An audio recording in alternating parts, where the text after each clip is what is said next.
Tinipon ni Jesus ang 12 alagad at binigyan sila ng kapangyarihang magpalayas ng masasamang espiritu at magpagaling ng mga may karamdaman.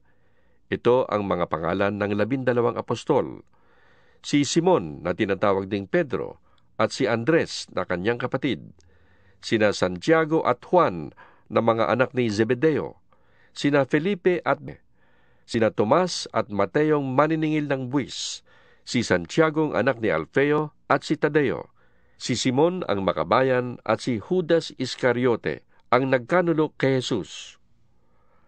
Ang 12 ito'y sinugo ni Jesus at kanyang pinagbilinan. Huwag kayong pupunta sa lugar ng mga hentil o sa alinmang bayan ng mga Samaritano. Sa halip, hanapin ninyo ang mga nawawalang tupa ng sambahayan ng Israel. Humayo kayo't ipangaral na malapit ng maghari ang Diyos. Pagalingin ninyo ang mga may sakit at buhayin ang mga patay. Pagalingin ninyo ang mga kiadongin at palayasin ang mga demonyo.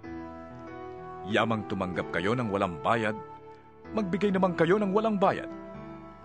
Huwag kayong magdala ng pera, maging ginto, pilak o tanso. Sa inyong paglalakbay, huwag din kayong magbaon ng pagkain, bihisan, pampalit na sandalyas o tungkod, sapagkat ang manggagawa ay karapat-dapat tumanggap ng kanyang kailangan upang mabuhay. Saan mang bayan o nayon kayo dumating, humanap kayo ng taong karapat-dapat pakituluyan at kayo ay tumuloy sa bahay niya habang kayo'y nasa lugar na yon. Pagpasok ninyo sa bahay, sabihin ninyo, maghari nawa ang kapayapaan sa bahay na ito. Kung karapat-dapat ang mga nakatira doon, panatilihin ninyo sa kanila ang inyong pagpapala. Ngunit kung hindi, bawiin ninyo yon. At kung ayaw kayong tanggapin o pakinggan sa isang tahanan o bayan, umalis kayo roon at ipagpag ninyo ang alikabok sa inyong mga paa. Sinasabi ko sa inyo, sa araw ng paghuhukom, ay higit na mabigat ang parusang igagawad sa mga tao sa bayang yon kaysa sa mga taga-Sodoma at taga-Gomora. Alalahanin ninyo, sinusugo ko kayo na parang mga tupa sa gitna ng mga asong gubat. Kaya't maging matalino kayong gaya ng ahas at matapat gaya ng kalapati.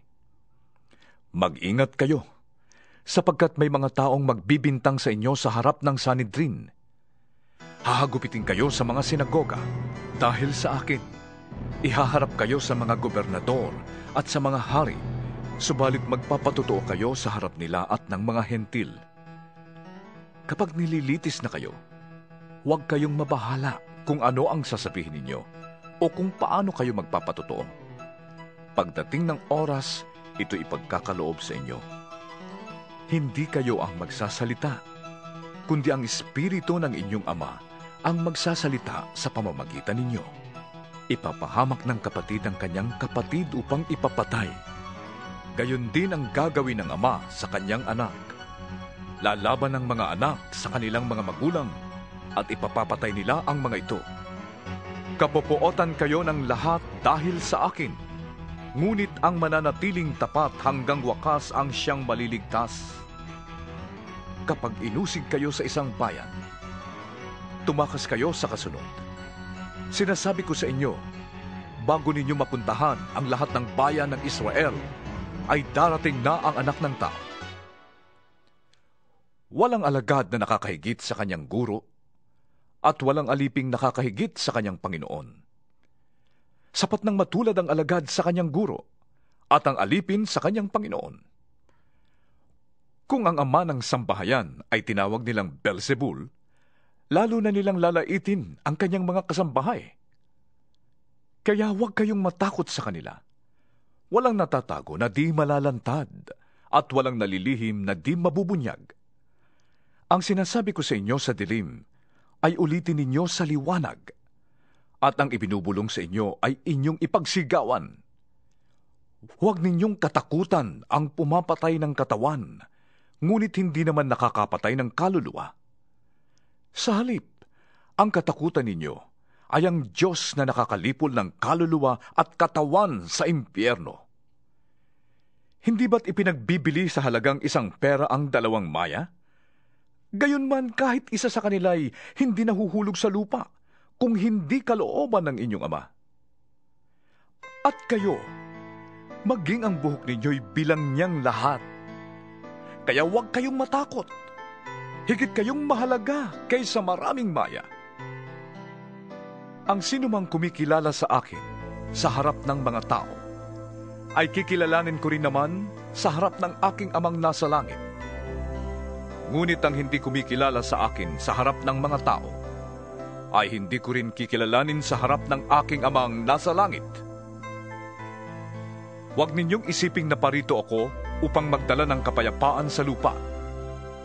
Naparito ako upang magdala ng tabak, hindi kapayapaan.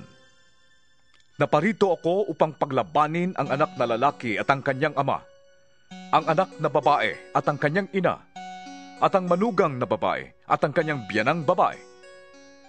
At ang magiging kaaway ng isang tao ay ang kanya na ring mga kasambahay.